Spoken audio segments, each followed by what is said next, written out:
அஸ்ஸலாமு அலைக்கும். ஆசியா சமையல். வெயிலுக்கு இதமாக ஒரு ஐஸ்கிரீம் செய்வது எப்படின்னு பார்ப்போம் வாங்க.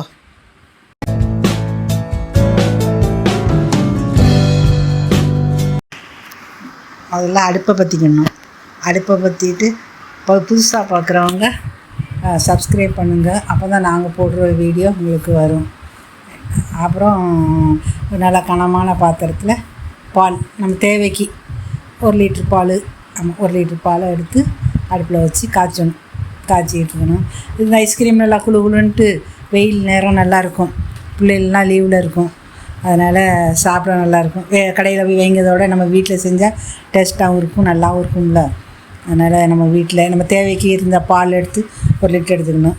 அதுக்கு கொஞ்சம் பால் பவுட்ரு கொஞ்சம் ஐஸ்கிரீம் பவுட்ரு அதையும் வச்சு கொஞ்சம் கஸ்டர்டு பவுடரையும் ஊற்றி நல்லா கொஞ்சம் பால் ஊற்றி கொஞ்சம் ஆறின பாலில் எடுத்து ஊற்றி நல்லா கரைக்கணும். கரைச்சி கட்டிடாமல் நல்லா கரைக்கணும். கரைச்சி நல்லா கொதிச்சிருக்க பாலில் கொண்டு ஊற்றணும். கட்டி விழுந்துடக்கூடாது. இந்த பால் நல்லா பால் கொதித்த உடனே அந்த ஐஸ்கிரீம் பவுடரை எடுத்து நம்ம அதில் வந்து கட்டி இல்லாமல் இருக்கிற கரைச்சி வச்சுருக்கோம்ல அதில் எடுத்து ஊற்றணும்.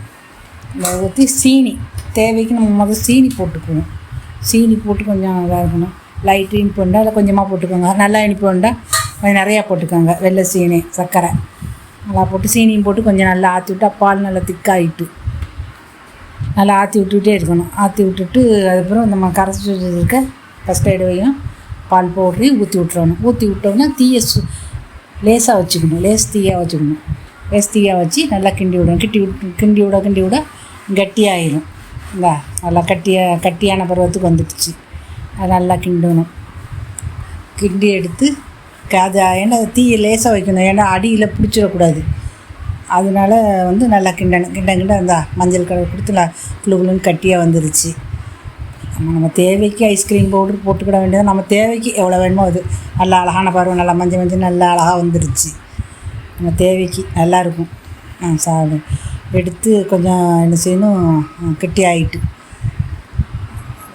ஆகணுன்னே எடுத்து அப்படி கொஞ்சம் ஆற வைக்கணும். நம்ம அடுப்பை விட்டு இறக்கி அப்படி ஆற வச்சு நல்லா கட்டி ஆகிட்டு ஆற வச்சு வேறு பாத்திரத்தில் ஊற்றி ஆற வச்சிடணும். ஆற வச்சு நம்ம என்ன செய்யணும், ஃப்ரிட்ஜரில் வைக்கணும். ஃப்ரிட்ஜரில் வச்சு 1 மணி நேரம் 1.5 மணி நேரம் வச்சு அது கொஞ்சம் நல்லா கட்டியாக ஆயிடும். எடுத்து ஆறினோன்னு வேறு பாத்திரத்தில் மாற்றி வந்து ஃப்ரிட்ஜரில் வச்சிட வேண்டியதான். இதில் வச்சு 1 மணி நேரம் 1.5 மணி நேரம் நல்லா ஃப்ரிட்ஜரில் வச்சோடனே அது ஆறி நல்லா கெட்டியாயிரும். கெட்டியாகணுன்னே அது 1 மணி நேரம் கிட்ட ஆகிட்டு க்ரீமுண்டு நம்ம கடையில் கேட்டால் கொடுப்பாங்க. வாங்கிட்டு வந்து மிக்ஸி சாறு எடுத்து அதில் நம்ம இந்த க்ரீமை ஊற்றணும். ஒரு பாக்கெட்டு ஒரு லிட்டருக்கு 1 பாக்கெட்டு ஊற்றினா போதும். வச்சு நல்லா அடிக்கணும். அடித்தோடனே நல்லா குளுன்னு வந்துடுச்சு. வந்தோடனே அதோடு சேர்த்து நம்ம ஃப்ரிட்ஜரில் வச்சுருக்கிற ஐஸ்கிரீம் இதை எடுத்து அதையும் போட்டு 2ஐயும் போட்டு நல்லா அடிக்கணும். ஆமாம், அடித்து நல்லா அடித்தோடனே நல்லா எல்லாம் கலந்து நல்லா இது மாதிரி புஷ்ஷுன்னு வந்துடும். புஷ்ஷுன்னு வந்தோடனே எடுத்து நம்ம வச்சுருக்க இதில் ஊற்றி டப்பாவில் ஊற்றணும். டப்பா வந்து கொஞ்சம் டப்பாவோ ஒரு கண்ணாடி பாத்திரம் வெடிச்சிடும். கண்ணாடி பாத்திரம் வேணாம், டப்பா இல்லாட்டி சில்வர் ட்ரே மாதிரி இருந்துச்சுன்னு சொன்னால் நான் பிளாஸ்டிக் டப்பா கேக்கு வச்சுருந்த டப்பா அதில் ஊற்றி அவ்வளோதான் வச்சாச்சு. நான் 1 லிட்டர் பால் தான் செஞ்சுருக்கேன். நல்லா ஊற்றி வச்சாச்சு.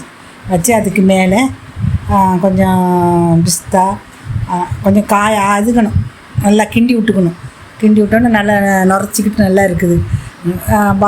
பாதம், பிஸ்தா, முந்திரி பருப்பு எல்லாம் போட்டு ஒரு லேசாக கொருன்னு இருக்கிற மாதிரி, அதாவது ரொம்ப பட்டு போல் இல்லாமல் லேசாக கொருன்னு வாயில் நம்ம திங்க போகும்போது 2 இது போட்டால் போதும். 2 இது போட்டு எடுத்து அதுக்கு மேலே அப்படி தூற்றி விட்டு எல்லாம் ஒன்று போல் எல்லா பக்கம் படுற மாதிரி தூற்றி விட்டு அப்புறம் கொஞ்சம் டூட்டி புட்டி எடுத்து புட்டியை வச்சுருக்கோம்.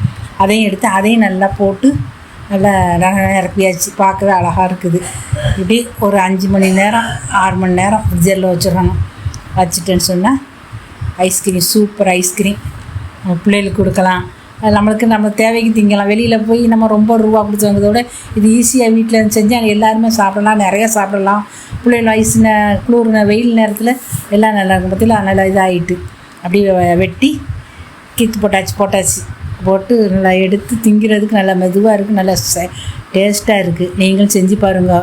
செஞ்சு பார்த்து எங்களுக்கு சேனலுக்கு ஆதரவு கொடுத்து பண்ணுங்க. பற்றில பார்க்கவே அழகாக இருக்குது. எடுத்தாச்சு. பிள்ளைகளுக்கெலாம் ரொம்ப இஷ்டம். சூப்பராக இருக்குது, பார்க்கவே அழகாக இருக்குது.